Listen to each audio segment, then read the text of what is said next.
আল্লাহ আমার রব, এই রবি আমার সব। তোমার দুনিয়াতে আমি যেদিকে তাকাই, অথই দুনিয়াতে ডুবে আছি সবাই। পাখালির গানে শুনি তসবিহ কর রব, তসবিহ কর রব। আল্লাহ আমার রব। আসসালামু আলাইকুম ওয়া রাহমাতুল্লাহি তাআলা ওয়া বারাকাতুহু। নাহমাদুহু ওয়া নুসাল্লি আলা রাসূলিহিল কারীম, আম্মা বা'দু, ফাআউযু বিল্লাহি মিনাশ শাইতানির রাজীম। বিসমিল্লাহির রাহমানির রাহিম। قل هو الذي أنشأكم وجعل لكم السمع والأبصار والأفئدة قليلا ما تشكرون. صدق الله العظيم.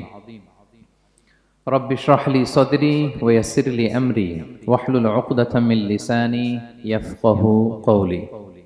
এনটিভি দর্শক ফোরাম মালয়েশিয়া আয়োজিত আজকের এই এনটিভি ইফতার প্রোগ্রাম 2024-এ ইন্টারন্যাশনাল ইয়ুথ সেন্টার হল রুমে আপনারা যারা উপস্থিত হয়েছেন আপনাদের সবাইকে জানাচ্ছি আন্তরিক শুভেচ্ছা এবং অভিনন্দন। আহলান ওয়া সাহলান ওয়া মারহাবান বিকুম ফি হাযাল লিকা আত-তাইয়্যিব আল মুবারাক।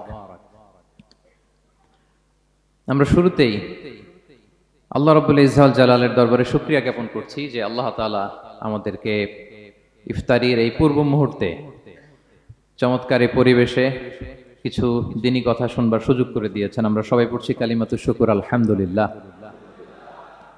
তো সম্মানিত শুধু আমি সূরা মুলকের 23 নম্বর আয়াত তেলাওয়াত করেছি। এই 23 নম্বর আয়াতে, এই আয়াতে আল্লাহ তাআলা আমাদেরকে স্পেশাল 3টা ব্লেসিংস দিয়েছেন, 3টা নেয়ামত দিয়ে ধন্য করেছেন। এ নিয়ে আমরা কথা শুনবো ইনশাআল্লাহ। আল্লাহ তাআলা বলছেন, قل هو الذي أنشأكم وجعل لكم السمع والأبصار والأفئدة قليلا ما تشكرون. নবী হে, আপনি বলুন তিনি সে সত্তা যিনি তোমাদেরকে সৃষ্টি করেছেন আর তোমাদেরকে দিয়েছেন শ্রবণ শক্তি, দৃষ্টি শক্তি আর চিন্তা শক্তি, কিন্তু খুব অল্প সংখ্যক লোকই তোমরা শুকরগুজার হও। এই যে এত বড় নেয়ামত পেয়ে আমরা ধন্য, আমরা শুকরগুজার হই না। তাহলে 3টা ফ্যাকাল্টি বা 3টা ক্যাপাসিটি বা 3টা এবিলিটি যে আল্লাহ তাআলা আমাদেরকে বিশেষ নেয়ামত দিয়েছেন, সেই 3টা নেয়ামতের কথা আল্লাহ বলেছেন। এক হচ্ছে হিয়ারিং, 2 হচ্ছে ভিশন, 3 হচ্ছে intellect. I repeat, hearing, vision, intellect, অর্থাৎ শ্রবণ শক্তি, এরপর তিনি দিয়েছেন আমাদেরকে দৃষ্টি শক্তি আর দিয়েছেন চিন্তা শক্তি বা বিচার বুদ্ধি। তো এই 3টা নেয়ামতের মধ্যে থেকে সর্বশেষ যে নেয়ামতটা অর্থাৎ চিন্তা শক্তি বা বিচার বুদ্ধি, যে আল্লাহ তাআলা আমাদের মধ্যে বিবেক দিয়েছেন, বিচার বুদ্ধি দিয়েছেন, এই পয়েন্টটা নিয়ে আমি আজকে কিছু কথা আপনাদের সামনে উপস্থাপন করব ইনশাআল্লাহ বিইذনিল্লাহ। সম্মানিত সুধী, আমরা মানুষ, আমরা উই আর ইন্টেলেকচুয়াল বিং, আমরা হচ্ছে বুদ্ধিবৃত্তিক প্রাণী। অর্থাৎ আল্লাহ তাআলা আমাদেরকে ফ্রি উইল দিয়েছেন, আমাদেরকে ক্রিটিক্যালি থিঙ্কিং করার সুযোগ দিয়েছেন, বিচার বুদ্ধি বিবেক কমন সেন্সকে কাজে লাগানোর সুযোগ আল্লাহ তাআলা আমাদেরকে দিয়েছেন। এবং এজন্যই আল্লাহ তাআলা আমাদেরকে আশরাফুল মাখলুকাত বানিয়েছেন। আমাদের ফ্রি থিঙ্কিং করার সুযোগ আছে, আমাদের ইন্টেলেক্ট আছে, আমাদের ইন্টেলিজেন্স আছে, আমরা আমাদের সিদ্ধান্তগুলো নিজের মন মতো করে নিতে পারি। এজন্য আমরা হচ্ছে আশরাফুল মাখলুকাত। এজন্য আল্লাহ তাআলা ফেরেশতাদেরকে অর্ডার করেছেন যাতে তারা আমাদেরকে সিজদা দেয়। সুবহানাল্লাহ। এই সেজদাটা আবার ইবাদতের সেজদা ছিল না, এটা ছিল অনারারি সাজদা, সম্মানসূচক সাজদা। ইবাদতের সেজদায় লুটিয়ে পড়া যায় একজনের সামনে। আওয়াজ করে বলুন তো তিনি কে? তো ফেরেশতারা যে সেজদাটা আমাদেরকে দিয়েছিল এটা ছিল অনারারি সাজদা, সম্মানসূচক সাজদা। তো এই বিচার বুদ্ধি বিবেক বুদ্ধি এগুলোই আমাদেরকে পশু থেকে আলাদা করেছে। পশুর কিন্তু এই ইন্টেলেক্ট নাই, বিচার বুদ্ধির ক্ষমতাটা তাদের নাই। এজন্য পশু থেকে আমরা আলাদা। এবং চিন্তা আর বিবেককে খাটানোর জন্য আল্লাহ তাআলা মহামূল্যবান একটা অঙ্গ আল্লাহ তাআলা আমাদেরকে দিয়েছেন, সেটা হচ্ছে ব্রেইন, আমাদের মস্তিষ্ক। এটাকে কাজে লাগিয়ে, কমন সেন্স কাজে লাগিয়ে আমরা পৃথিবীতে সভ্যতার পর সভ্যতা নির্মাণ করেছি। পৃথিবীতে মানুষ ছাড়া অন্য কোনো প্রাণী কি এটা করতে পেরেছে? এটা মানুষ করেছে, কারণ আল্লাহ তাআলা মানুষকে এই চিন্তা শক্তি দিয়েছেন, বিচার বুদ্ধি দিয়েছেন এবং সফিস্টিকেটেড একটা ব্রেন দিয়েছেন। এটা কাজে লাগিয়ে আমরা অনেক বড় কাজ করে ফেলতে পারি। এবং আপনি শুনলে অবাক হবেন, আমাদের এই যে ছোট্ট ব্রেনটা, খুব বেশি না কিন্তু ওজন, একটা প্রাপ্তবয়স্ক মানুষের হিউম্যান ব্রেইনের ওজন কত ধারণা আছে কারো? হ্যাঁ, কত? 3 pound, on an average 3 pound, মানে 1.5 কেজি। এই 1.5 কেজি ওজনের ব্রেন দিয়ে আমরা পৃথিবীতে এই সভ্যতাগুলো বিনির্মাণ করেছি। এবং আপনি শুনলে অবাক হবেন, আমাদের এই ব্রেইনের মেমোরি ক্যাপাসিটি, মেমোরি স্টোরেজ অনেক বেশি। বিজ্ঞানীরা গবেষণা করে ওনারা জানিয়েছেন যে আমাদের হিউম্যান ব্রেইনের মেমোরি হচ্ছে 2.5 পেটাবাইটস। আপনারা মেগাবাইটের নাম শুনেছেন, গিগাবাইটের নাম শুনেছেন, পেটাবাইট হয়তো অনেকে শুনেন না। পেটাবাইট আরো অনেক বেশি, অনেক বড়। তো 1 পেটাবাইটে হয় 1 মিলিয়ন গিগাবাইট। আই রিপিট, 1 পেটাবাইটে হয় 10 লক্ষ গিগাবাইট। তার মানে আমার আর আপনার যে হিউম্যান ব্রেইন, এই ব্রেইনের ক্যাপাসিটি হচ্ছে 25 লক্ষ গিগাবাইট।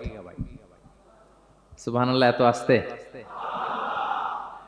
25 লাখ গিগাবাইট আমাদের ব্রেইনের মেমোরি বা স্টোরেজ। আচ্ছা বলেন, আপনাদের এই যে আইফোন মোবাইল, এটাতে মেমোরি কত?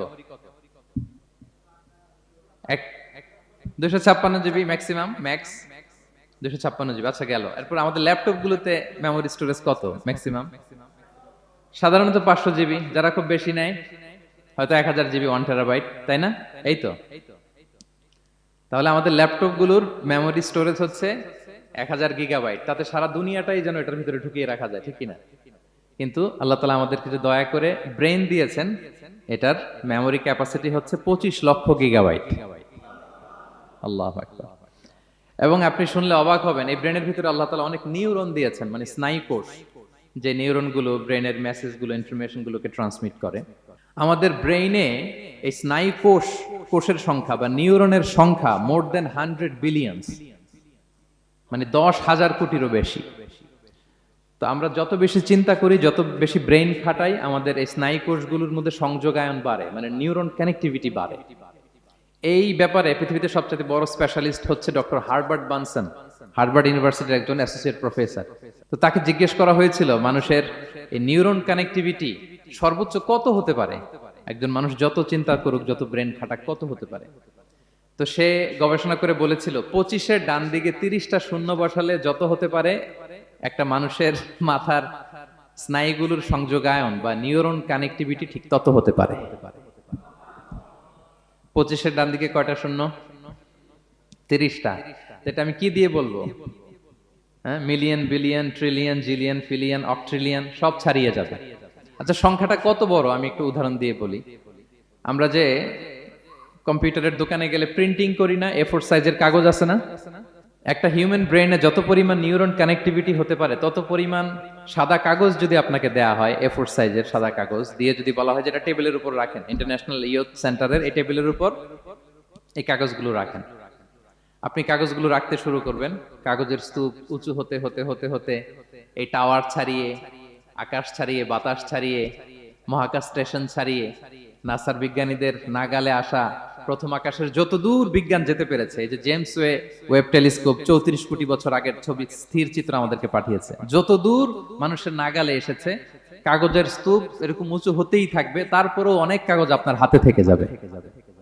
তার মানে কি পরিমাণে নিউরন কানেক্টিভিটি আমাদের ব্রেইনে সম্ভব। তো এখন দ্য কোশ্চেন রাইজেস, প্রশ্ন হচ্ছে আমরা আমাদের ব্রেইনকে ওইভাবে খাটাই কিনা, ব্রেইনটাকে কাজে লাগাই কিনা। আমাদের যে অভাবনীয় চিন্তা শক্তি, আনলিমিটেড চিন্তা শক্তি দিয়ে যে আল্লাহ তাআলা আমাদেরকে সৃষ্টি করেছেন, এটার কতটুকু আমরা ব্যবহার করি, আমাদের এই সফিস্টিকেটেড যে ব্রেইন আল্লাহ দিয়েছেন, এটা ব্যবহার করি কিনা, দিস ইজ দ্য কোশ্চেন। তো সম্মানিত শুধু আল কোরআন আল কারিমের পরতে পরতে আল্লাহ তাআলা আমাদেরকে মাথা খাটাতে বলেছেন, আমাদের চিন্তার দিগন্তকে প্রসারিত করতে বলেছেন, কিন্তু আমরা মাথা খাটাতে চাই না। আমরা যেন চিন্তাশীল হয়ে উঠি, আমরা যেন ব্রেইন খাটাই। অনেক আয়াত আপনি পাবেন, দুই একটি আয়াত আপনাদের সামনে আমি উপস্থাপন করবে আজকের আলোচনার ইতি টানবো ইনশাআল্লাহ বিইজনিল্লাহ। আমরা যেন মাথা খাটাই, আমরা যেন চিন্তা করি, এটা বোঝাতে যে আল্লাহ তাআলা বেসিক্যালি কোরআনে 4টা শব্দ ব্যবহার করেছেন। 4টা, একটু ক্লাসের মতো মনে করেন, তাহলে মনে থাকবে, কিছু শিখে গেলাম। প্রথম শব্দ হচ্ছে আন-নাযার, আন-নাযার। 2 নম্বর হচ্ছে আল-আক, 3 নম্বর হচ্ছে আত-তাফাক্কুর, 4 নম্বর হচ্ছে আত-তাদাব্বুর। আই রিপিট, আবার বলি, আন-নাযার, আল-আক, আত-তাফাক্কুর, আত-তাদাব্বুর। আন-নাযার, আল-আক, আত-তাফাক্কুর, আত-তাদাব্বুর। বলতে পারবেন 4টা? 1 নম্বরে কি? আন-নাযার, 2 নম্বরে আল-আকল, 3 নম্বরে আত-তাফাক্কুর, 4 নম্বরে আত-তাদাব্বুর। এই 4টা শব্দ নিয়ে সংক্ষিপ্ত কিছু আলোকপাত করবো ইনশাআল্লাহ বিইজনিল্লাহ। আন-নাযার শব্দটা আপনাদের পরিচিত, একটু ভেঙে বললে বুঝতে পারবেন। আমরা বলি না এই যে নজর দিস না, এই যে নজর লাগবে, বলি না নজর, নজর দেয়া। নজর মানে হচ্ছে তাকানো, তবে সাধারণ তাকানো না, careful look, with deep observation and reflection. এটাকে কোরআন বলেছে আন-নাযার। এটার প্রতি কোরআন আমাদেরকে উৎসাহিত করেছে।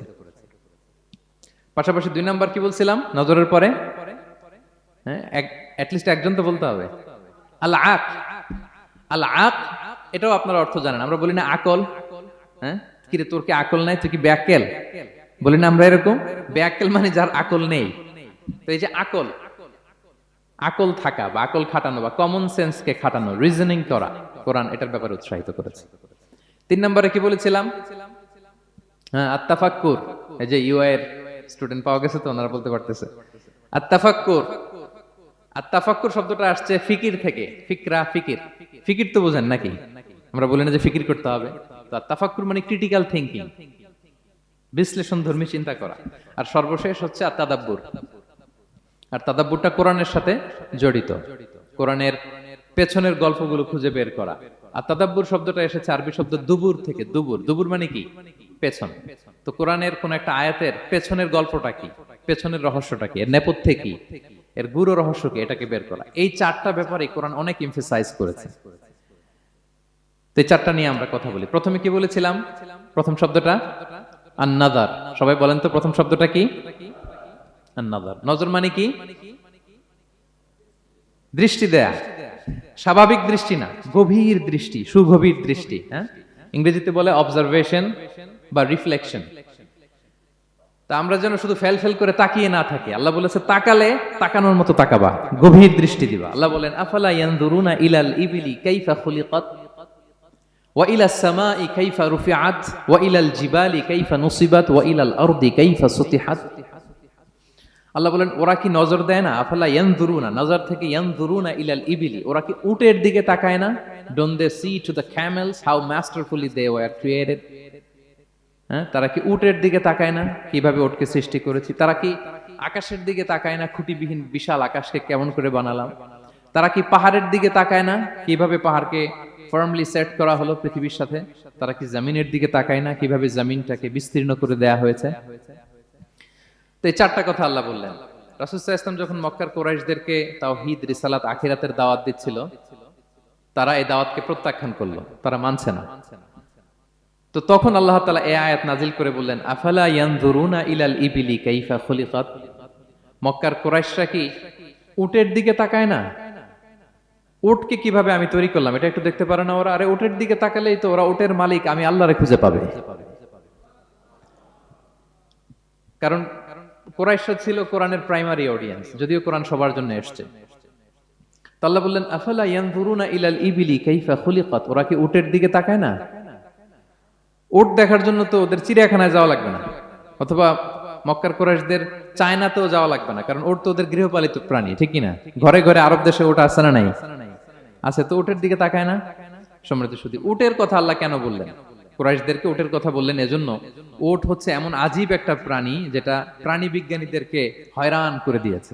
আল্লাহু আকবার। আপনি অবাক হবেন উটের যে ফিচার আল্লাহ তাআলা দিয়েছেন। মক্কার লোকেরা উটের গোশত খাইতো, উটের দুধ খাইতো, উটের চামড়া দিয়ে দ্য ফাইনেস্ট লেদার, দামি লেদার তারা বানাতো। উটের উপর মাল নিয়ে বোঝাই করে মরুভূমি এক প্রান্ত থেকে আরেক প্রান্তে পাড়ি দিত, নিজেরা উটের উপর রাইডিং করত। এবং উট হচ্ছে এমন প্রাণী যেটা একসাথে 1 মাস না খেয়ে বেঁচে থাকতে পারে। 1 মাস পানিও খাওয়া লাগবে না, খাবারও খাওয়া লাগবে না। সুবহানাল্লাহ পড়বেন না? এট এ টাইমে একটা উট, প্রাপ্তবয়স্ক একটা উট একসাথে 200 লিটার পানি খেয়ে ফেলতে পারে। এবং উটের পেটের ভিতরে একটা স্পেশাল ওয়াটার চেম্বার আছে, ওই চেম্বারে রেখে দেয়, খেয়ে ওইটারে পাঠায় দেয় না ওদের কিডনিতে। 200 লিটার পানি একবারে খেয়ে স্পেশাল চেম্বারে রেখে দেয়, যখন লাগবে ওইখান থেকে নিয়ে নিয়ে বেঁচে থাকে। 1 মাস না খেয়ে বেঁচে থাকে কি করে? উটের পিঠে দেখবেন একটা কুজ আছে, একটা উঁচু উটকে যদি কল্পনা করেন উপরে একটা কুজ আছে না, এই পুরো কুজটা হচ্ছে চর্বির আধার। তো তো ওটার যখন খাবার থাকে না মরুভূমিতে, মাসের পর মাস যখন চলে, ওই চর্বি থেকে এনার্জি নিয়ে সে মরুভূমিতে চলে, সে না খেয়েও বাঁচতে পারে। আমাদের চোখের মধ্যে যেমনি একটা পাপড়ি, এরকম এক পাপড়ি দিয়ে উটকে আল্লাহ বানায় নাই, ডবল লেয়ারের পাপড়ি দিয়েছে। কারণ মরুভূমির মধ্যে চলতে পথে লু হাওয়া থাকবে, মরুভূমির সাইমুম, বালুর ঝড়, এই ঝড় মোকাবেলার জন্য, লু হাওয়া মোকাবেলার জন্য ডবল লেয়ারের চোখের পর্দা। একটা পর্দা ফেলে রাখে আর একটা খুলে সে হাঁটতে থাকে, তার কিছুই হয় না। সুবহানাল্লাহ। আমাদের 98 ডিগ্রি ফারেনহাইটে স্বাভাবিক তাপমাত্রা, তাই না? 99 ডিগ্রি হলে আমাদের জ্বর, 100 ডিগ্রি হলে জ্বর, 101, 2 সর্বোচ্চ আমরা সহ্য করতে পারি। এর বেশি যদি হয়, 103 ডিগ্রি হলে বেহুশ হয়ে যায় মানুষ। 4 ডিগ্রি হলে আমাদের দেহের ভেতরে যে কোষগুলো আছে এগুলো মরে যায়। কিন্তু একটা উট মরুভূমির তাপমাত্রায় প্রতিদিন 104 ডিগ্রি 5 ডিগ্রি তাপমাত্রা সহ্য করে খুব স্বাভাবিক উট চলতে পারে, তার কিছুই হয় না। এবং মরুভূমির মধ্যে যে ক্যাকটাস আছে, গুলমলতা, বড় বড় কাঁটা জাতীয় গাছ, যেই কাঁটা পৃথিবীর কোনো প্রাণী খেতে পারবে না, কিন্তু একটা উট অনায়াসে খেয়ে ফেলতে পারে। উটের জিহ্বাকে এবং পাকস্থলীকে আল্লাহ এমন স্পেশালি মেড করেছেন, যত কাঁটা দিবেন খেয়ে সাবার, ওর কিছুই হয় না। সুবহানাল্লাহি বিহামদিহি। আল্লাহ বলে, আফালা ইয়ানজুরুনা ইলাল ইবিলি কাইফা খুলিকাত, ওরা কি উটের দিকে তাকায় না? আরে উটকে নিয়ে গবেষণা করলেই তো উটের মালিককে খুঁজে পায় তারা। এরপর বললেন, ওয়া ইলাস সামাই কাইফা রুফিআত, ওরা কি আকাশের দিকে তাকায় না, কিভাবে খুঁটি ছাড়া আকাশকে আমি বানিয়েছি। আপনারা যখন বিমানে চড়েন তখন কি শুধু ভিডিও করতে থাকেন নাকি?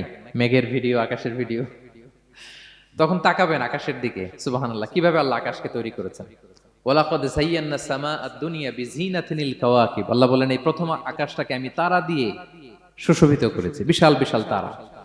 এই যে আমরা সূর্য দেখি, এটা একটা তারা, পৃথিবীর চেয়ে 13 লক্ষ গুণ বড় এই সূর্য। কত গুণ বড়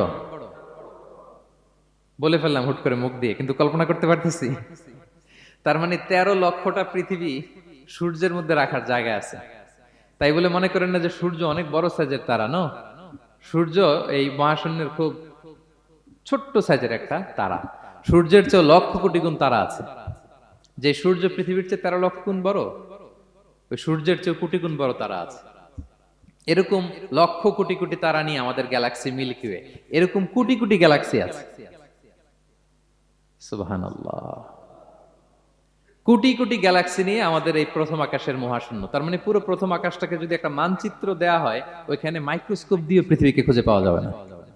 আই রিপিট, পুরো প্রথম আকাশটাকে যদি একটা বড় মানচিত্র বানানো হয়, আমরা যে পৃথিবীতে আছি, মাইক্রোস্কোপ দিয়েও এটাকে খুঁজে পাওয়া যাবে না। এই বিশাল প্রথম আকাশের মহাশূন্য যখন শেষ, এরপরে হচ্ছে প্রথম আকাশের লেয়ার, তারপরে হচ্ছে দ্বিতীয় আকাশের মহাশূন্য, তারপরে দ্বিতীয় আকাশের লেয়ার। বিষ্ণু ইসলাম বলেন, দ্বিতীয় আকাশের তুলনায় প্রথম আকাশটা কত ছোট শোনো।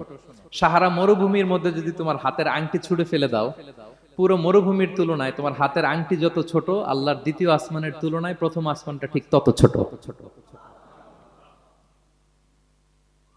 আবার তৃতীয় আসমানের তুলনায় দ্বিতীয় আসমানটা ঠিক ওই রকম। আবার চতুর্থ আসমানের তুলনায় তৃতীয় আসমানটা ওই রকম। এইভাবে 7 আসমান, এরপরে আল্লাহর কুরসি, মাউদাউল কাদামাইন, যেখানে আল্লাহ তার কুদরতি পা রাখেন। তো 7 আসমানটা যত বড়, পুরো সাহারা মরুভূমির মধ্যে আংটি ফেলে দিলে মরুভূমির তুলনায় আংটি যত ছোট, আল্লাহর কুরসির তুলনায় পুরো 7 আসমানটা ঠিক তত ছোট। কল্পনা করা যায়? এজন্য আল্লাহ বলেছেন, আফালা ইয়ানজুরুনা ইলাল ইবিলি কাইফা খুলিকাত, একটু উট নিয়ে চিন্তা করতে পারো না? আকাশটা নিয়ে একটু ভাবতে পারো না? ওয়া ইলাল জিবালি কাইফা নুসিবাত, একটু পাহাড়ের দিকে তাকিয়ে একটু অবজারভেশন করা যায় না, রিফ্লেকশন। ও মক্কার লোকেরা, পাহাড় দেখার জন্য তো তোমাদের অন্য দেশে যাওয়া লাগবে না, তোমরা তো সারাউন্ডেড বাই মাউন্টেন্স, চারদিকে শুধু পাহাড়, পাহাড় আর পাহাড়। এই পৃথিবীর ভেতরে 7টা টেকটনিক প্লেট আছে। এই 7 tectonic plates creates the mountain range on earth. পৃথিবীর মধ্যে মাউন্টেন এভাবেই হয়েছে।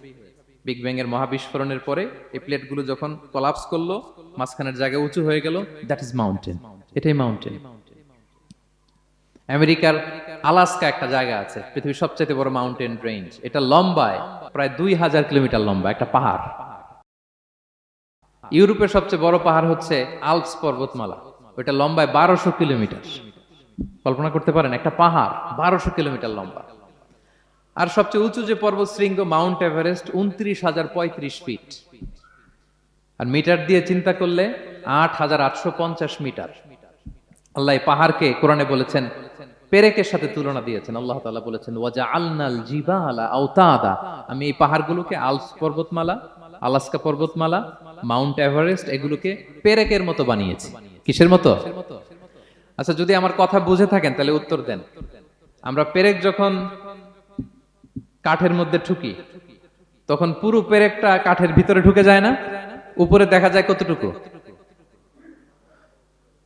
হাতুড়ি দিয়ে একটা পেরেক যখন আমি একটা কাঠের ভিতরে ঢুকাই দিলাম, ঠুকে দিলাম, এরপরে কি পুরা পেরেকটা দেখা যায়? আর কতটুকু দেখা যায়?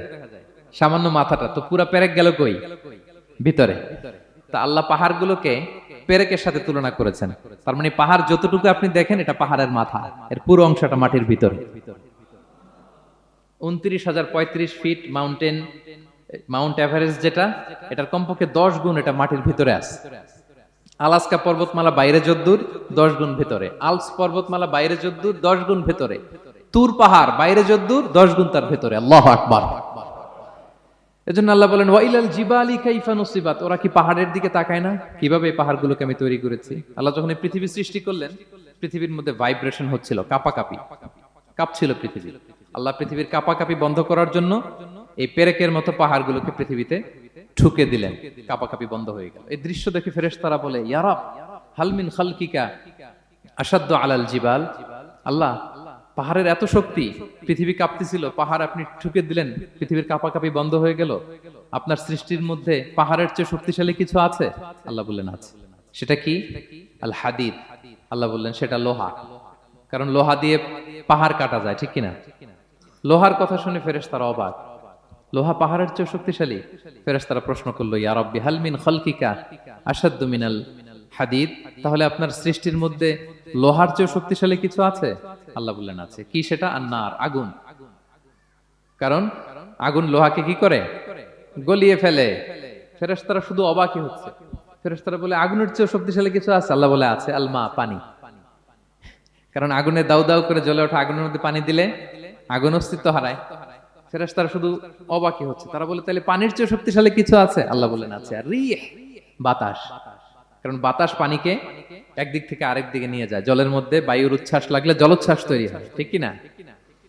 ফেরেশতারা আবার অবাক হয়ে বলে তাহলে বাতাসের চেয়ে শক্তিশালী কিছু আছে? আল্লাহ বললেন আছে। সেটা কি? বলতেছে বনি আদম। ওই মানুষ শক্তিশালী যে গোপনে দান করে, এত গোপনে যে ডান হাত কি দান করলো, বা হাত সেটা টের পায় না। পড়েন সুবহানাল্লাহ। এই লম্বা হাদিস বলার বা বুঝানোর মূল উদ্দেশ্য হচ্ছে আল্লাহ পাহাড়কে সৃষ্টি করেছেন ওয়া ইলাল জিবালি কাইফা নুসিবাত, পাহাড়কে আল্লাহ তাআলা জমিনের মধ্যে এভাবে সেট করেছেন। আল্লাহ বলে ওরা কি একটু পাহাড়ের দিকে তাকায় না, আকাশের দিকে তাকায় না? ওরা কি একটা উটের দিকে তাকায় না? ওয়া ইলাল আরদি কাইফা সুতিহাত, ওরা কি জমিনের দিকে তাকায় না, জমিনকে কিভাবে আমি বিস্তৃত করেছি। আমরা তো কত চমৎকার মাটি দেখি, তাই না? বীজ রোপণ করে দিলে কি উর্বর জমি, হ্যাঁ, ঘাস লতাপাতা ফলমূল হয়। আসলে পুরো পৃথিবীটাই কি এরকম নরম? না, অনেক স্তর আছে। এই ভূপৃষ্ঠের নিচে আপনি পাবেন পাললিক শিলার স্তর, রূপান্তরিত শিলার স্তর, আগ্নেয়গিরির শিলার স্তর। তার মানে পৃথিবীর ভেতরে দাউ দাউ করে আগুন জ্বলছে, এবং আগ্নেয়গিরির জ্বালামুখ ভেঙে যখন এই অগ্নুৎপাতের লাভা বের হয় তখন বোঝা যায় পৃথিবীর ভেতরে কেমন আগুন পাওয়া যায়, ঠিক কিনা? তাহলে প্রথম শব্দটা আমি কি বলেছিলাম? আন-নাযার, মনে আছে তো না? প্রথম শব্দটা কি? আল্লাহ বলে তারা কি নজর করে দেখে না কিভাবে আকাশ বানালাম, উট সৃষ্টি করলাম, কিভাবে জমিন বানালাম, কিভাবে পাহাড় বানালাম। তাহলে এই যে নজর বা অবজারভেশন, রিফ্লেকশন, এটার প্রতি আল্লাহ তাআলা আমাদেরকে উৎসাহিত করেছে। প্রথম পয়েন্ট ক্লিয়ার। মোট পয়েন্ট আলোচনা করব 4টা, বলেন তো কয়টা? একটা ক্লিয়ার। 2 নাম্বার কি ছিল দেখি কার মনে আছে কিনা? আল আকল, রাইট, কমন সেন্স, রিজনিং। আমরা যেন আমাদের কমন সেন্স খাটাই, কোরআনের পরতে পরতে আল্লাহ তাআলা আমাদেরকে উৎসাহিত করেছেন। এবং ইন্টারেস্টিংলি জাহান্নামীরা যখন জাহান্নামে যাবে তারা কি বলবে জানেন? সূরা মুলকে এসেছে, তারা বলবে ওয়াকালু লাউ কুননা নাসমাউ আও নাআকিলু মা কুননা ফি আসহাবিস সাঈর। তারা বলবে হায় রে, নবীদের কথা যদি মানতাম আর যদি একটু কমন সেন্স খাটাইতাম তাহলে তো জাহান্নামে আসা লাগতো না। ওই দিনের এই আফসোসে কোনো কাজ হবে? প্রিয় ভাইরা, ওই দিন যত আফসোস করেন কোনো কাজ হবে? তাহলে জাহান্নামীরাও আফসোস করবে হায় রে, একটু যদি আকল খাটাইতাম তাইলে আজকে আর জাহান্নামের আগুনে পোড়া লাগে না। নবীদের কথা যদি শুনতাম আর যদি আকল খাটাতাম, কি খাটাতাম? তাইলে আজকের এই কঠিন অবস্থা আমাদের পড়া লাগতো না। কোরআনের বিভিন্ন আয়াত আল্লাহ তাআলা আমাদেরকে বলেছেন আফালা তাআকিলুন, তোমরা কি আকল খাটাবা না? এই যে দামি কমন সেন্স দিলাম, একটু বুদ্ধি কি খাটাবা না, আকল খাটাবা না তোমরা? এবং কোরআনের একটি আয়াতে আল্লাহ তাআলা বিভিন্ন কসমিক সিম্বলস, ন্যাচারাল ফেনোমেনা এগুলো উল্লেখ করে সবশেষে তিনি বলেছেন লা আয়াতিন লিকাউমি ইয়াকিলুন, নিশ্চয়ই এগুলোর মধ্যে নিদর্শন রয়েছে, সাইন রয়েছে, কাদের জন্য? লিকাউমি ইয়াকিলুন, যারা আকলবান, যারা কমন সেন্স খাটায়। এই আয়াতে আল্লাহ কি কি বলেছেন দীর্ঘ আলোচনা, আমি খুব সংক্ষেপে বলছি। আল্লাহ তাআলা বলছেন ইন্না ফি খালকিস সামাওয়াতি ওয়াল আরদি ওয়া ইখতিলাফিল লাইলি ওয়ান নাহারি ওয়াল ফুলকিল্লাতি তাজরি ফিল বাহরি বিমা ইয়ানফাউন নাস وما أنزل الله من السماء من ماء فأحيا به الأرض بعد موتها وبث فيها من كل دابة وتصريف الرياح والسحاب المسخر بين السماء والأرض لآيات لقوم يعقلون। সবগুলো বলে আল্লাহ বললেন এগুলোর মধ্যে নিদর্শন আছে তাদের জন্য যারা কমন সেন্স খাটায়। কি বললেন আল্লাহ? আল্লাহ বললেন আকাশ জমিনের সৃষ্টির মধ্যে, দিবারাত্রির পরিবর্তনের মধ্যে, এই যে 24 ঘন্টার 12 ঘন্টা দিন, 12 ঘন্টা রাত, আর নিগতির কারণে এই যে দিবারাত্রি আমরা পাই, এই পৃথিবীটা তার অরবিটে কক্ষে যেমনি ঘুরে, আবার পৃথিবীটা তার অক্ষেও ঘুরে। যে আপনারা যারা ক্রিকেট খেলছেন এরকম স্পিন বল করেন না? হ্যাঁ, কমন পড়ছে? স্পিন বল করলে বলটা কিভাবে যায় বলেন তো? ঘুরতে ঘুরতে যায়। তো পৃথিবী যখন সূর্যের চারদিকে কক্ষে ঘুরে, ওই ঘোরার মুহূর্তে সে নিজে স্পিনিং হইতে থাকে, ঘুরতে থাকে। ওই স্পিন হইতে তার এক পিঠ থেকে আরেক পিঠে ঘুরতে তার 24 ঘন্টা সময় লেগে যায়। ওইটার কারণে দিবারাত্রি হয়। 12 ঘন্টায় আমরা দিন পাই, 12 ঘন্টায় আমরা রাত পাই। আল্লাহ বলেন এই দিবারাত্রির পরিবর্তনের মধ্যে নিদর্শন আছে। তারপরে সাগরে যে ভেসে বেড়ায় বড় বড় নৌযান, জলযান, আপনারা দেখেছেন কিনা জানি না, এই যে icon of the ocean, Titanic জাহাজের চেয়ে 10 গুণ বড় জাহাজ, আমি দেখে এসেছি পশ্চিমা দেশগুলোতে। এত বিশাল বড় জাহাজ, এটা সামনে দাঁড়ালে এটার দৈত্যের মতো মনে হয়। মালয়েশিয়াতে তো অনেক কন্ডোমোনিয়ামস, 10-15টা কন্ডোমোনিয়ামস একসাথে জোড়া লাগালে এটা যত বড়, ওই ক্রুজগুলো, জাহাজগুলো এত বড়। এক একটা জাহাজের ভেতরে 3000-4000 হোটেল রুম আছে, 8-10টা রেস্টুরেন্ট আছে, ফুটবল স্টেডিয়াম আছে, থিম পার্ক আছে, বিশাল একটা এন্টায়ার সিটি। এই বিশাল ক্রুজগুলো, Icon of the Sea, Virgin Voyages, Royal Caribbean, এগুলো সাগরের উপর দিয়ে ভেসে বেড়ায়। আল্লাহ বলে ওয়াল ফুলকিল্লাতি তাজরি ফিল বাহরি বিমা ইয়ানফাউন নাস, সাগরের উপরে বিশাল বড় বড় ক্রুজগুলো ভেসে বেড়ায়, এর মধ্যে নিদর্শন আছে। এরপর আল্লাহ বললেন আমি পানি থেকে সব প্রাণী তৈরি করেছি, ওয়াজআলনা মিনাল মাই কুল্লা শাইইন হাই, সব প্রাণ এসেছে পানি থেকে। বিজ্ঞান এটাকে কনফার্ম করেছে। তারা বলেছে পৃথিবীর সর্বপ্রথম এককোষী প্রাণীর নাম হচ্ছে অ্যামিবা। অ্যামিবা এসছে, জুপ্লাংটন, ফাইটোপ্লাংটন, ব্যাকটেরিয়া প্লাংটন, এভাবে স্পিসিসগুলো ডেভেলপ করেছে। আল্লাহ বলে এর মধ্যে নিদর্শন আছে। এরপর আল্লাহ তাআলা বলেছেন মৌসুমী বায়ু, এই যে বায়ুর প্রবাহ, এতে নিদর্শন আছে। আর আকাশ জমিনের মাঝখানে যে মেঘমালাগুলো ভেসে বেড়ায়, এই সবগুলোর ভেতরে নিদর্শন আছে। কাদের জন্য? আল্লাহ বলেন লা আয়াতিন লিকাউমি ইয়াকিলুন, তাদের জন্য যারা আকল খাটায়, যারা কমন সেন্স খাটায়। সুবহানাল্লাহ পড়বেন না? এজন্য বিমানে যদি আপনারা উইন্ডো সিট পান, কি করবেন আজকে থেকে বলেন? উইন্ডো সিটের পাশে বসে বসে রিল দেওয়ার জন্য ভিডিও মেক করব। কি করবেন? হ্যাঁ, আল্লাহর নিদর্শন দেখব, কত ক্ষুদ্র আমি, কত নগণ্য আমি, কত তুচ্ছ আমি, এটা বুঝবার চেষ্টা করব। তাহলে 4টা পয়েন্টের 2টা চলে গেল, একটা হচ্ছে নাযার আর একটা হচ্ছে আল আকল। 3 নাম্বার কি ছিল? একজন বলতে হবে। আত-তাফাক্কুর। আত-তাফাক্কুর মানে ক্রিটিক্যাল থিংকিং। ক্রিটিক্যাল থিংকিং করা। আল্লাহ যে আমাদেরকে ব্রেন দিয়েছেন, এটা দিয়ে ক্রিটিক্যাল থিংকিং করা, ব্রেনটাকে কাজে লাগানো, গড্ডালিকা প্রবাহে ভেসে না বেড়ানো, ব্রেনটাকে আমরা যেন কাজে লাগাই। আত-তাফাক্কুর। ইব্রাহিম আলাইহিস সালাম এই আত-তাফাক্কুর বা ক্রিটিক্যাল থিংকিং এর ক্ষেত্রে আমাদের জন্য অনুপম আদর্শ ছিল। কোন নবীর নাম বললাম? সবাই বলেন তো নবীর নাম কি? উনি যেই সময়টাতে পৃথিবীতে এসেছিলেন তখন কেউ করত তারার পূজা, কেউ করত চাঁদের পূজা, কেউ করত সূর্যের পূজা। আমরা হইলে কি করতাম? কোনো এক দলে ঢুকে যেতাম। কি বলেন? এক দল করে তারার পূজা, আরেক দল সূর্যের, আরেক দল চাঁদের। তা আমরা হইলে কি করতাম?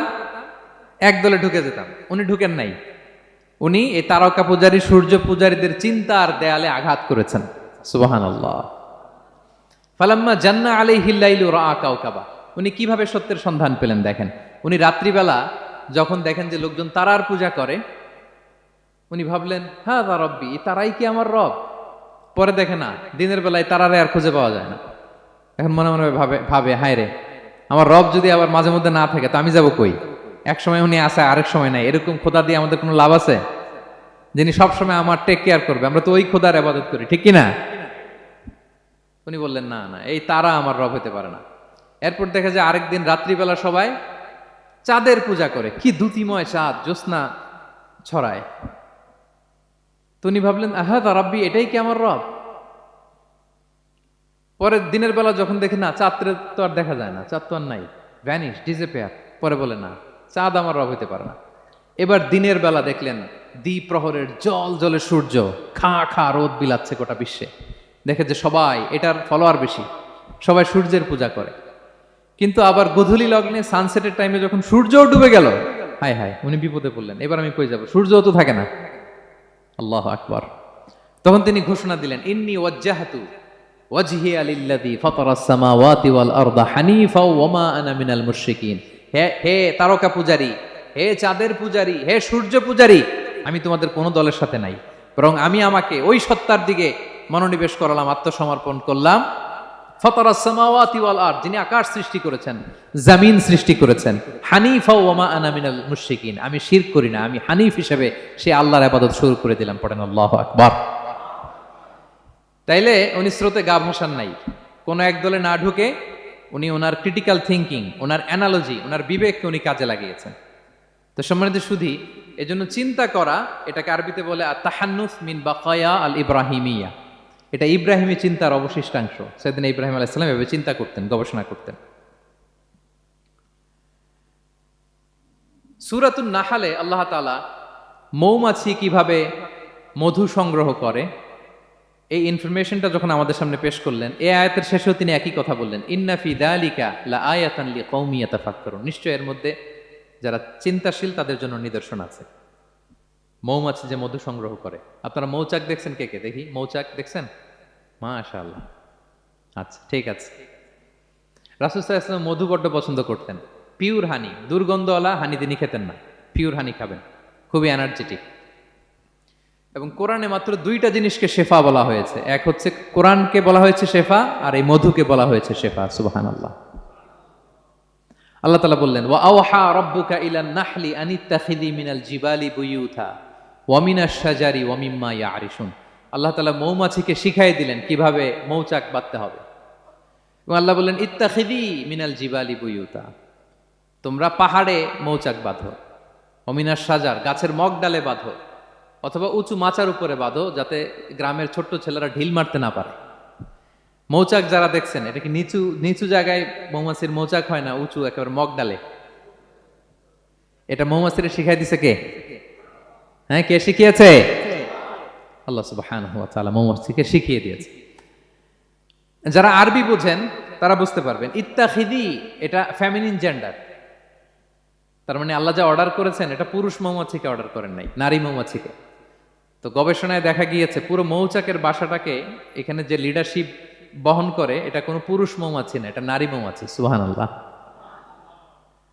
এবং 3 ধরনের মৌমাছি থাকে, একটা হচ্ছে কুইন বি, রানী মৌমাছি, আরেকটা হচ্ছে মেল বি, এরা বংশ বিস্তার করে, আরেকটা হচ্ছে ওয়ার্কার বি, এরা এই মধু আনা নেওয়া করে। তা আল্লাহ এদেরকে বললেন, কুলি মিন কুল্লি সামারাত, এই মৌমাছি তোমরা আশেপাশের সব সুন্দর সুন্দর ফুল থেকে, ফল থেকে, ফ্লাওয়ার নেকটারস, পুষ্প রস সংগ্রহ করে নিয়ে আসো।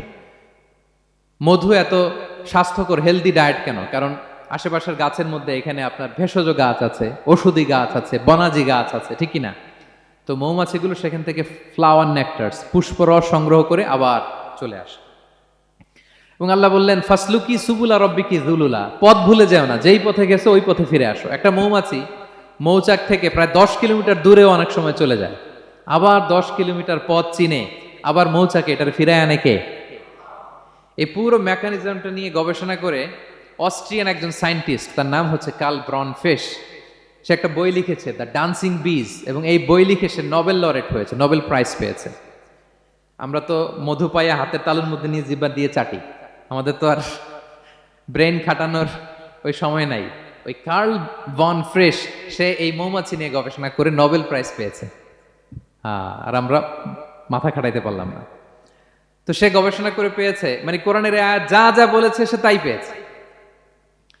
মৌমাছি ওখান থেকে ফুলের পুষ্পরস, ফ্লাওয়ার নেকটার্স এনেই কিন্তু মৌচাকে রাখে না, ওইটারে সে খেয়ে ফেলে। এবং সে গবেষণা করে পেয়েছে এক একটা মৌমাছির দুইটা স্টোমাক, দুইটা পাকস্থলী। একটা পাকস্থলীতে সে নিজের খাবার দাবার খায়, আর একটা পাকস্থলীতে এই পুষ্পরস, ফ্লাওয়ার নেকটার্স গুলা সে রাখে। সেখানে আল্লাহ তাআলা একটা স্পেশাল এনজাইম দিয়ে ওইটাকে প্রিজার্ভ করে প্রত্যেকটা মৌমাছির নিচে একটা টিউব আছে, সে ওই টিউব দিয়ে নল দিয়ে মৌচাকে যে ওই মধুগুলো রেখে আসে। পড়েন সুবহানাল্লাহ। এবং এই মধুর ভেতরে আল্লাহ তাআলা ন্যাচারাল অ্যান্টিসেপটিক রেখেছেন, এটার নাম প্রপোলিস। দ্বিতীয় বিশ্বযুদ্ধে রাশিয়ান সোলজাররা তারা আহত হলে তারা অ্যান্টিসেপটিক কিনে লাগাতো না, তারা মধু লাগায় দিত, আর আহত সোলজার তারা মুহূর্তে সুস্থ হয়ে যেত। যাদের বাতের ব্যথা আছে, বাতের ব্যথা আছে না অনেক মুরব্বীদের, ওই বাতের ব্যথার মধ্যে যদি মৌমাছির হুল ফুটাই দিতে পারেন, একদিনের মধ্যে বাতের ব্যথা ভালো হয়ে যাবে। সাময়িক হয়তো ব্যথা পাবে, মৌমাছি যখন কামড় দেয় ব্যথা লাগে না, নাকি আরাম লাগে? কামড় খাইছেন মৌমাছির কখনো? হ্যাঁ। তো বাতের ব্যথার মধ্যে আপনি মৌমাছির হুল ফুটাই দিলে আর ব্যথা নাই। সুবহানাল্লাহি বিহামদি। মুখতালিফুন আলওয়ানু, বিভিন্ন ধরনের ক্রিম হানি, হোয়াইট হানি, ইয়েলো হানি, ব্ল্যাক হানি, নানা ধরনের হানি আল্লাহ তাআলা এইভাবে প্রিজার্ভ করেছেন মৌমাছির মধ্য দিয়ে। আল্লাহ বলেন এই যে এতগুলো মৌমাছি পুষ্প রস এনে মৌচাকের মধ্যে রসগুলো রাখে, মধু তৈরি হয়। আল্লাহ বলেন ইন্না ফি যালিকা লাআয়াতান লিকওমি ইয়াতাফাক্কারুন, নিশ্চয় এর মধ্যে আল্লাহ তাআলা চিন্তাশীলদের জন্য নিদর্শন রেখেছেন। যারা চিন্তা করে, তারা হাতের তালুতে শুধু জিহ্বা দিয়ে চেটে চেটে খায় না, তারা ভাবে কোত্থেকে আসলো এই মধু, কিভাবে মৌমাছিগুলো যায়, কিভাবে ফিরে আসে। তাহলে বলেন তো আমাদের চিন্তাশীলতার দরকার আছে না নাই? সূরা আলে ইমরানের 190 নম্বর আয়াতে আল্লাহ তাআলা বলেছেন, যারা আকাশ বাতাস পৃথিবী সৃষ্টি নিয়ে চিন্তা করে এবং সর্ব অবস্থায় আল্লাহ তাআলার জিকির করে, ওয়া ইয়াতাফাক্কারুনা ফি খালকিস সামাওয়াতি ওয়াল আরদ, এবং তারা তাফাক্কুর করে, ক্রিটিক্যাল থিংকিং করে, এবং তারা বলে মা খালাকতা হাযা বাতিলা, হে আল্লাহ তুমি অনর্থক কিছু সৃষ্টি করো নাই। মনে রাখবেন এই পৃথিবীতে আল্লাহ তাআলা অনর্থক কোনো কিছু সৃষ্টি করে নাই, করেছে? যেটাই সৃষ্টি করেছে এটা এর মধ্যে মানব কল্যাণ আছে না নাই? আল্লাহ তাআলা আমাদের জন্য কল্যাণ রেখেছেন। এবং এই আয়াত যখন নাজিল হল, বিষ্ণু ঈসা ইসলাম বললেন ওয়াইলুন লিমান কারাআহা ওয়া লাম ইয়াতাফাক্কার ফিহা, ধ্বংস তাদের জন্য যারা এই আয়াত তেলাওয়াত করে কিন্তু এই আয়াত নিয়ে চিন্তা করে না, গবেষণা করে না। এবং কোরআনের বিভিন্ন আয়াতে আল্লাহ তাআলা বিষ্ণুনবীকে বলেছেন, নবী হে আপনি আপনার উম্মতদেরকে নবীদের ঘটনা শোনান। কোরআনের 3 ভাগের 1 ভাগ হচ্ছে ঘটনা। পুরো কোরআনের 3 ভাগের 1 ভাগ কি? ঘটনা, স্টোরি টেলিং। কারণ গল্প মানুষের মনে দাগ কাটে। আল্লাহ তাআলা বলেছেন ফাকুসুসিল কসাসা লাআল্লাহুম ইয়াতাফাক্কারুন, নবী হে আপনি তাদেরকে কিচ্ছা শোনান, ঘটনা শোনান, নবীদের কাহিনী শোনান, লাআল্লাহুম ইয়াতাফাক্কারুন, যাতে করে তারা ক্রিটিক্যাল থিংকিং করে। তারা লূত আলাইহিস সালামের কওমের ঘটনা যখন শুনে যে আল্লাহ তাআলা আপসাইড ডাউন করে দিয়েছিলেন, তারা যখন কওমে আদের ঘটনা শুনে, কওমে সামুদের ঘটনা শুনে, তারা যেন চিন্তাশীল হয়। এবং বিশ্বনবীর সাহাবী আবু দারদা রাদিয়াল্লাহু তাআলা আনহু উনি বলতেন তাফাক্কুরু সাআতিন খায়রুন মিন কিয়ামি লাইলা, 1 ঘন্টা কেউ যদি আল্লাহর সৃষ্টি নিয়ে চিন্তা করে সেটা সারা রাত তাহাজ্জুদের সালাত অফার করার চেয়ে উত্তম। আমরা অনেকে মনে করি শুধু তাসবিহ পড়াই ইবাদত, জিকির করাই ইবাদত, শুধু কোরআন তেলাওয়াতই মনে হয় ইবাদত, শুধু কিয়ামুল লাইল করা ইবাদত। কিন্তু বিশ্বনবীর সাহাবী যিনি ইসলাম আমাদের চেয়ে ঢের বেশি বুঝেছেন, তিনি বলেন আল্লাহর এই সৃষ্টি শৈলী, এই সৃষ্টি নৈপুণ্য নিয়ে 1 ঘন্টা চিন্তা করা, ক্রিটিক্যাল থিংকিং করা, সারা রাত নফল তাহাজ্জুদের চেয়েও সেরা।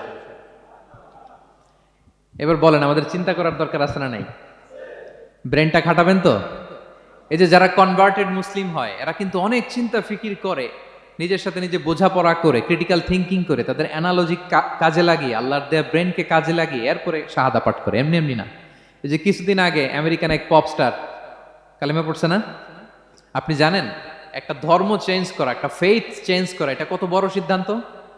হ্যাঁ, বাপদাদার ধর্ম বয়স 30-40, এতদিন যে ধর্ম মানলাম এটাকে চেঞ্জ করে নতুন ধর্মে কনভার্ট হয়, এটা কত বড় সিদ্ধান্ত? Could you imagine that? It's not a joke. নিজের সাথে নিজের অনেক বোঝাপড়া করতে হয়, তারাই ক্রিটিক্যাল থিঙ্কিং করে। এবং বিষ্ণু ঈসা ইসলাম উনি নবী হওয়ার আগেও এই চিন্তার আবাদত করতেন। তিনি হেরা গুহায় চলে যেতেন, কাবা থেকে 6 কিলোমিটার উত্তরে, 634 মিটার উঁচু, যা বলে নূরের উপরে একটা কেইভ আছে, গুহা, এটার নাম হচ্ছে গারে হেরা। ওখানে বসে বসে তিনি এই চিন্তা করতেন। তার মানে নবী হওয়ার আগে বিশ্বনবীর আবাদত ছিল চিন্তার আবাদত। নবী হিসেবে অ্যাসাইন্ড হওয়ার আগে বিশ্বনবীর আবাদত কি ছিল বলেন তো? নামাজ পড়া, কোরআন তেলাওয়াত করা। কোরআন তো নাজিলই হয় নাই, কোরআন তেলাওয়াত করবে কেমনে? তখন 6 মাস বসে বসে উনি ওখানে কি করেছেন বলেন? ধ্যানমগ্ন করেছেন, ধ্যানমগ্ন ছিলেন, তিনি চিন্তা করতেন। ওইটাই ছিল ওনার আধ্যাত্মিক শিক্ষায়তন। ওই নির্জন গুহার মধ্যে তো উনি যখন চিন্তায় মগ্ন ছিলেন, আল্লাহর সৃষ্টি শৈলী নিয়ে চিন্তা করতেন, ঠিক ওই মুহূর্তে, অন্তিম মুহূর্তে, ওই মাহেন্দ্রক্ষণে নাজিল হয়েছে ইকরা বিসমি রাব্বিকাল্লাযী খালাক, read in the name of your lord who has created. পড়ো তোমার প্রভুর নামে যিনি তোমাকে সৃষ্টি করেছেন, শিক্ষা দিয়েছেন। তাহলে সম্মানিত সুধী, ইসলামের সূচনা হয়েছিল, এটা বলা যায় ফাইনালি যে ইসলামের সূচনা হয়েছিল এই চিন্তার আবাদতের মধ্য দিয়ে। তো আমরা যেন চিন্তা করি। তাহলে 4টা পয়েন্টের 3টা আমরা ক্লিয়ার করে ফেললাম। আর তাফাক্কুর, ক্রিটিক্যাল থিঙ্কিংও শেষ। 4 নম্বর কি বলেছিলাম? হ্যাঁ বলো তো। আর তাদাব্বুর। আর তাদাব্বুর মানে পন্ডারিং অন দ্য কোরআন, কোরআনকে গবেষণা করে পড়া, কোরআনের আয়াতের অন্তর্নিহিত মর্মার্থ, গূঢ় রহস্য উদ্ঘাটনের চেষ্টা করা। আল্লাহ বলেন আফালা ইয়াতাদাব্বারুনাল কোরআন আম আলা কুলুবিন আকফালুহা, ওরা কি কোরআন নিয়ে একটু চিন্তা গবেষণা করবে না, নাকি ওদের অন্তরে জং ধরা তালা পড়ে গিয়েছে? তাহলে আমরা যে গড়গড় করে তেলাওয়াত করি, আল্লাহ শুধু এই তেলাওয়াত করতে বলেননি। হ্যাঁ, তেলাওয়াত করলে প্রতি অক্ষরে 10 নাকি, ঠিক আছে, কিন্তু আল্লাহ বলেছেন ওরা কি কোরআন নিয়ে চিন্তা গবেষণা করবে না? আফালা ইয়াতাদাব্বারুনাল কোরআন, কোরআন তো এসেছে গোটা বিশ্বকে কাঁপিয়ে দিতে, হিস্ট্রিকে বদলে দিতে কোরআন এসেছে। মা আনজালনা আলাইকাল কোরআন লিতাশকা, নবী হে হতভাগা জাতি হিসেবে পৃথিবীতে থেকে যাবেন, এজন্য কোরআন পাঠাই নাই। এটা পৃথিবীর পুরো হিস্ট্রিকে চেঞ্জ করে দিবে। তাদাব্বুরুল কোরআন। আর তাদাব্বুর শব্দটা এসেছে দুবুর থেকে, দুবুর মানে পেছন। আল্লাহ বলেছেন প্রতিটা আয়াত পড়ার সময় এর পেছনের নেপথ্যের গল্পটা কি, এটাকে খুঁজে বের করো।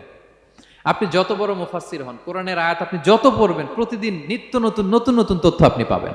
আল্লাহর কসম, আমি আল আজহারে কোরআন নিয়ে পড়াশোনা করেছি, IIM এ কোরআন নিয়ে masters, human embryology in the holy Quran, PhD-র 5 বছর, human behavioural patterns in the holy Quran. এখনো তো তাফসির করে যাই, প্রতিদিন কোরআন স্টাডি করি। একটা আয়াত যত পড়ি, প্রত্যেক স্টাডিতে নতুন নতুন ইনফরমেশন আমার মাথায় চলে আসে। শুধু আমার মাথা না, পৃথিবীর যত বড় মুফাসসির হোক তিনি, যত পড়বে কোরআন, যত রিভাইজ করবে, যত রিসার্চ করবে, প্রত্যেক রিভিশনে সে নতুন নতুন তথ্য পাবে। এজন্য আল্লাহ বলেন আফালা ইয়াতাদাব্বারুনাল কোরআন, ওরা কি কোরআন নিয়ে একটু চিন্তা গবেষণা করবে না, নাকি ওদের অন্তরে তালা, জং ধরা তালা লেগেছে? তো সম্মানিত সুধী, আসুন এই কোরআন নাজিলের মাসে আমাদের জং ধরা তালাটাকে আনলক করার জন্য আমরা কোরআনকে with vast concentration, with deep analysis and critical thinking নিয়ে যেন পড়ি। প্রতিটা আয়াত পড়ার সময় এর পেছনের গল্পটা কি, কোন প্রেক্ষাপটে নাজিল হলো, বর্তমান সময়ের সাথে কিভাবে এটাকে অ্যাটাচ করা যায়, এটার অন্তর্নিহিত গূঢ় রহস্যটা কি, এই গূঢ় রহস্য উদ্ঘাটনের কথা, কোরআন নিয়ে গবেষণার কথা এবং চিন্তার কথা বারবার কোরআন আমাদেরকে বলেছে। আমাদের এই চিন্তাকে জাগানোর জন্য এই কোরআন বারবার আমাদের কাছে আহ্বান করেছে। এখন আমাদের কি একটু সময় হবে না কোরআনকে চিন্তার সাথে গবেষণার সাথে পড়ার? হ্যাঁ, চিন্তাশীলতার সাথে গবেষণা করে কোরআন স্টাডি করার দরকার আছে না নাই? বলেন বলেন। হ্যাঁ, পড়বেন তো আপনারা। যারাই চিন্তা করবে, চিন্তাশীল হবে, কমন সেন্সকে খাটাবে, তারাই পৃথিবীর হিস্ট্রি পাল্টে দিবে। এই যে বিমান দিয়ে যে আমরা চড়ি, 2 ভাই আবিষ্কার করছে, Wilbur Wright, Orville Wright, Wright ভ্রাতৃদ্বয়। বলেন তো এই অরভিল রাইটের চোখ ছিল কয়টা? 3টা না? হ্যাঁ, উইলবার রাইটসের হাত ছিল কয়টা? আমার হাত কয়টা? আপনার হাত কয়টা? তো ওরা পারলে আমরা পারবো না কেন? কারণ এই চিন্তার আবাদত থেকে আমরা দূরে সরে গিয়েছে। আমাদের মধ্যে রিজনিং নাই, আমাদের মধ্যে লজিক্যাল আন্ডারস্ট্যান্ডিং নাই, আমাদের মধ্যে ক্রিটিক্যাল থিঙ্কিং নাই, আমাদের মধ্যে পন্ডারিং অন দ্য কোরআনিক ভার্সেস নাই। আল্লাহ তাআলা আমাদের যে বিবেক, চিন্তা শক্তি দিয়েছেন, এটাকে আমরা কাজে লাগাই না, এজন্য আমরা পিছিয়ে পড়েছি। সম্মানিত শুধু কোরআন বারবার আমাদের এই চিন্তা শক্তিকে জাগানোর জন্য আহ্বান করেছে। কোরআনের আয়াতের পরতে পরতে কোরআন আমাদেরকে বলেছে আমরা যেন চিন্তাশীল হই। এই যে সফিস্টিকেটেড ব্রেইন আল্লাহ তাআলা দয়া করে আমাদেরকে দান করেছে, আমরা যেন এই ব্রেইনটাকে কাজে লাগাই, আমরা যেন আমাদের বিবেকটাকে কাজে লাগাই, আমরা যেন আমাদের কমন সেন্সকে কাজে লাগাই, তাহলে আমাদের সোনালী অতীত আবার আমরা ফিরে পাবো। তাহলে আজকের এই আলোচনা থেকে ফাইনাল কথা হচ্ছে যে আমাদেরকে চিন্তা করতে হবে, যে কোনো জিনিসকে কোশ্চেন করতে হবে, প্রশ্ন করতে হবে, কেন, কিভাবে, ও পারলে আমি কেন পারবো না। কোরআনের আয়াত পড়ার সময় বারবার চিন্তা করবেন, সব দায় দায়িত্ব আমাদের উপর ঠেলে দিয়েন না। কোরআন নিয়ে শুধু আমরাই গবেষণা করবো আর ওয়াজ শোনাবো, এটা not only my sole responsibility, আপনাদেরও দায়িত্ব আছে, প্রত্যেকের দায়িত্ব। যত কোরআন পড়বেন আপনার অন্তরের তালা খুলে দিবে কে? আল্লাহ তাআলা আমাদেরকে চিন্তাশীল হওয়ার তৌফিক দান করুক। আমাদের এই সফিস্টিকেটেড ব্রেনকে যেন আমরা কাজে লাগাতে পারি, আমাদের কমন সেন্সকে যেন আমরা কাজে লাগাতে পারি, আমাদের রিজনিংকে যেন আমরা কাজে লাগাতে পারি। ইব্রাহিম আলাইহিস সালামের মতো গদ বাঁধা গড্ডালিকা প্রবাহে গা ভাসিয়ে না দিয়ে আমরা যেন প্রশ্ন করতে পারি, আমরা যেন বিবেককে কাজে লাগাই। আল্লাহ তাআলা আমাদের সবাইকে কথাগুলো বোঝার ও আমল করার তৌফিক দান করুক। হাযা মা ইনদি ওয়াল ইলমু ইনদাল্লাহ আলাইহি তাওয়াক্কালতু ওয়া ইলাইহি উনীব। ওয়াসসালামু আলাইকুম ওয়া রাহমাতুল্লাহি তাআলা ওয়া বারাকাতুহু।